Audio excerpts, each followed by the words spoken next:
Students, मैं रूपाश्री और हमारे यूट्यूब चैनल में आप सभी का स्वागत है। प्रीवियस क्लास में हम लोग पढ़े थे कोरिलेशन रैंक डिफरेंस मेथड से निकालने। आज के क्लास में भी हम लोग कोरिलेशन ही पढ़ेंगे रैंक डिफरेंस मेथड से, क्योंकि एक क्लास सफिशिएंट नहीं है, इसीलिए रैंक डिफरेंस मेथड का मैं 2 क्लास ले रही हूँ। तो सबसे पहला क्वेश्चन है, calculate the correlation by rank difference method. और टेस्ट ए में जो भी नंबर मिला है वो दिया हुआ है और टेस्ट बी में जो भी नंबर मिला हुआ है वो दिया हुआ है। तो इस डेटा के लिए हमें निकालना है कोरिलेशन। सबसे पहले जो भी डाटा दिया हुआ था उसको एक टेबल में सजा लेंगे। सबसे पहले सीरियल नंबर लिखेंगे, जितना भी सीरियल नंबर दिया हुआ है, जैसे 1 2 3 4 5 6 7 8 है तो 8 सीरियल नंबर दे देंगे और n का वैल्यू भी हो जाएगा 8। उसके बाद टेस्ट ए टेस्ट बी दोनों लिख लेंगे, टेस्ट ए लिख लेंगे फिर टेस्ट बी लिख लेंगे।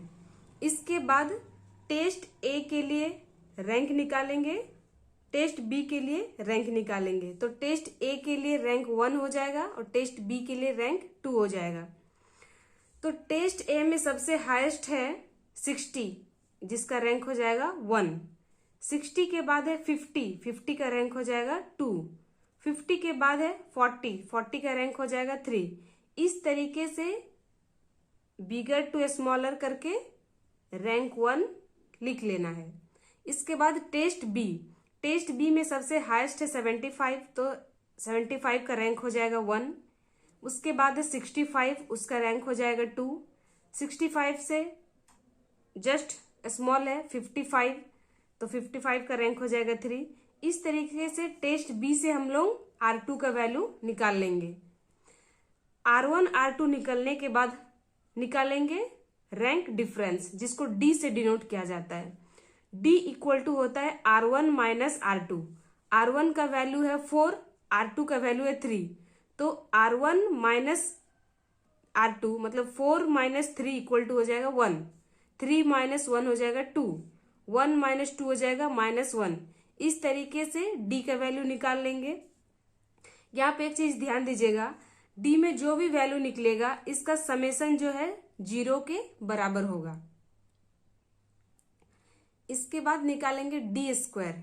तो D स्क्वायर का वैल्यू D में जो भी आया था उसका स्क्वायर कर देंगे। जैसे 1 का स्क्वायर 1 हो जाएगा, 2 का स्क्वायर 4 हो जाएगा, 1 का स्क्वायर 1 हो जाएगा। इस तरीके से D स्क्वायर निकालेंगे। उसके बाद समेशन D स्क्वायर निकालेंगे। जो भी D स्क्वायर में आया था सबको ऐड कर देंगे। ऐड करने से आ गया हमारा 12। तो हमें यहाँ पे n का भी वैल्यू मिल गया, समेशन D स्क्वायर का भी वैल्यू मिल गया। इसके बाद कोरिलेशन का फॉर्मूला हमें पता है क्या होता है, rho equal to 1 minus 6 summation D square by n into n square minus 1। 1 की जगह 1 minus 6 into summation D square का वैल्यू 12 है, 12 बिठा दिए। n का वैल्यू 8 है तो 8 बिठा दिए और बिठाने के बाद फिर कैलकुलेट करके आंसर लेके आ गया। पूरा कैलकुलेट किए तो आंसर आ गया 0.86। आंसर चेक करने का कोरिलेशन में एक तरीका है, अगर आंसर -1 से +1 के बीच में आ जाए इट मीन्स कि आंसर सही है। तो यहाँ पे हमारा 0.86 आया है तो आंसर करेक्ट है। तो और एक क्वेश्चन कर लेते हैं रैंक डिफरेंस मेथड से। नेक्स्ट क्वेश्चन है, रैंक अंतर विधि से सहसंबंध ज्ञात कीजिए।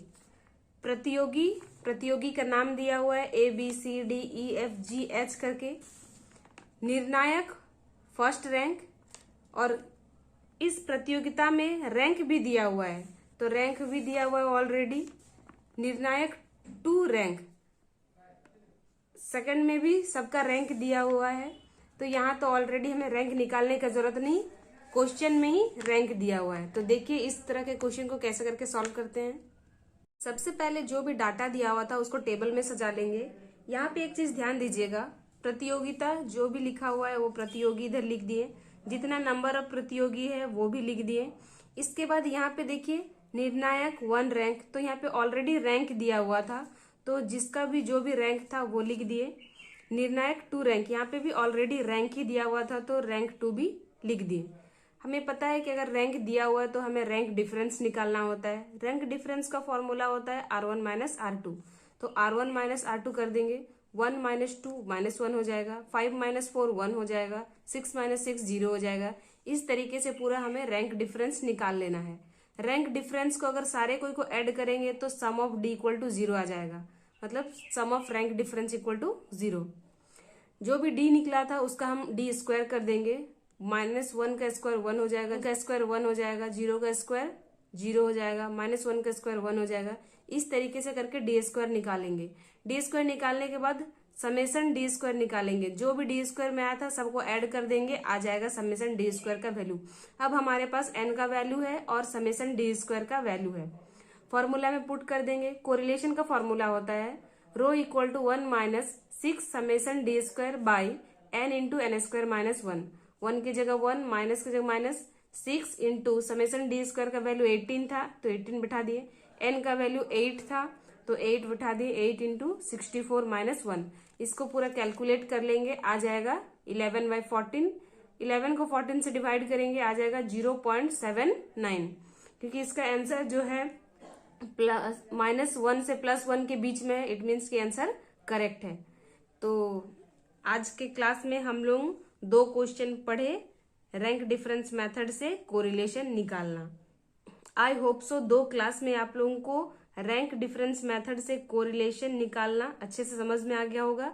अब हम लोग नेक्स्ट क्लास में पढ़ेंगे कोरिलेशन फाइंड करना प्रोडक्ट मोमेंट मेथड से। तो आज के क्लास में इतना ही, फिर मिलेंगे एक नए टॉपिक के साथ। Thank you.